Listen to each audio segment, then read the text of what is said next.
In this guide, I'm going to show you how to activate Robinhood Bank Debit Card.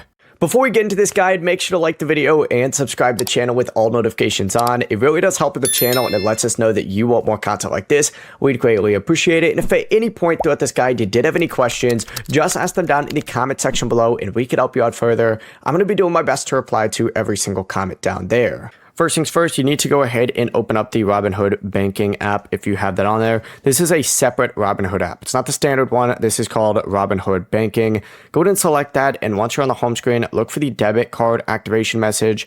If your card has arrived, you should see the activate option.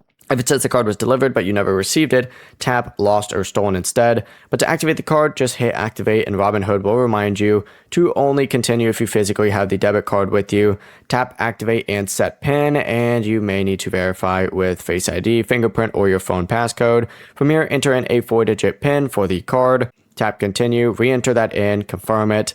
And once that's done, Robinhood will show that your debit card has been activated and ready to use. It's that simple. Once again, this is all done on the Robinhood banking app, not on the standard Robinhood app. Before you leave this guide, make sure to like the video and subscribe to the channel with all notifications on. It really does help the channel and it lets us know that you want more content like this. We'd greatly appreciate it. And if at any point throughout this guide you did have any questions, once again, ask them down in the comment section below and we can help you out further. I'm going to be doing my best to reply to every single comment down there. Have a great rest of your day though. Peace.